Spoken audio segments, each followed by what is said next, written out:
दिल थाम कर बैठिए दोस्तों, मंत्री जी हमारे बीच आ चुके हैं। अब वो एक बार फिर रावण को तीर मारकर हर साल की तरह बुराई पर जीत हासिल करेंगे। मारना नक्की करो।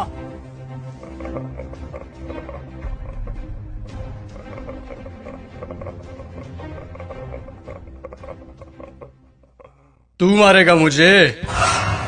तुम सब यहाँ मुझे मारने इकट्ठे हुए हो? अरे तुम्हारा खुद का कोई ईमान धर्म नहीं है, तुम मारोगे मुझे?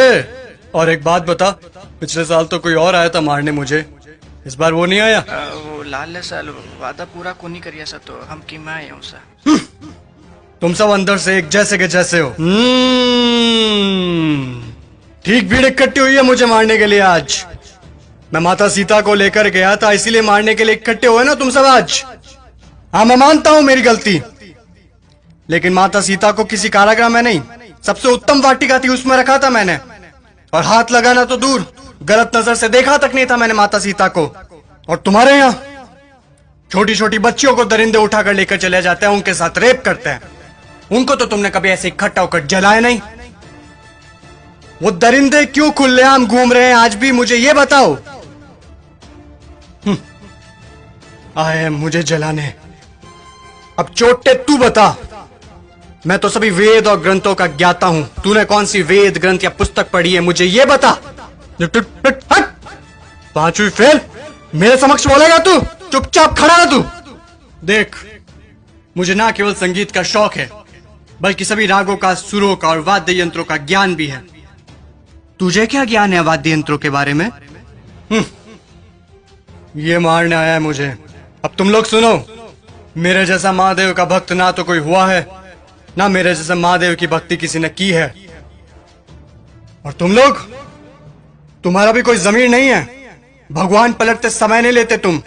काम हुआ तो ठीक, तो चलो महादेव के पास, हुए तो चलो महादेव के, नहीं हुए तो चलो इस बार बालाजी के चलते हैं। क्या हुआ? गुस्सा आ रहा है मेरे ऊपर? तुम लोग मेरे बारे में क्या सोचते हो मुझे कुछ फर्क नहीं पड़ता, लेकिन एक बात कान खोल के सुन लो, मैं चाहे कैसा भी हूं, लेकिन तुम्हारी इस मंत्री जैसा कदापि नहीं हूं मैं। मेरे राजपाट में जनता प्रसन्न रहती थी, खुश रखता था मैं उन्हें। इसकी तरह पटाखों की चोरी कभी नहीं की मैंने। बोलूं, बता दूं सभी को, ये दुष्ट, ये तुम्हारा मंत्री दुष्ट एक नंबर का, ये कागजों में लिखता है कि रावण दहन के लिए 50 पेटी पटाखों के लगे, और लगा था 5 भी नहीं है, ये सब इसके घर पे जा रहे हैं। और तुम लोग क्या कहते हो? बुराई पर अच्छाई की जीत। कहां हुई बुराई पर अच्छाई की जीत? जब तक तुम्हारे मन में चोरी, गद्दारी, लालच, वासना, द्वेष, अहंकार जैसी भावनाएं जीवित है, बुराई कैसे मरेगी? बुराई मर ही नहीं सकती। तुम लोग मुझे खत्म करने आए हो ना? अरे मेरा खात्मा तो मेरा अहंकार कभी कर चुका। अब अगर मारना है, जलाना है, तो अपने अंदर छुपे रावण को जलाओ, उसको मारो। सच्चाई और अच्छाई को अपना लो, बुराई अपने आप खत्म हो जाएगी। और अगर तुम मुझे जलाने के उद्देश्य से ही आए हो, तो मैं तुम्हें बता दूं कि सिर्फ छोटे बच्चे ही आज की तारीख में मुझे जला सकते हैं, क्योंकि उनके अंदर चोरी, गद्दारी, लालच, घृणा, वासना, द्वेष, अहंकार जैसी भावनाएं नहीं है। असल में वही हैं ईश्वर का स्वरूप। ए लड़के, लगा दे आग, फिर से जला दे।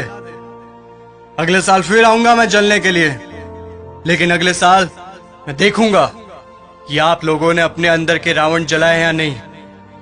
खुश हैं अभी आप सब? एक बार फिर से आपका रावण जल रहा है।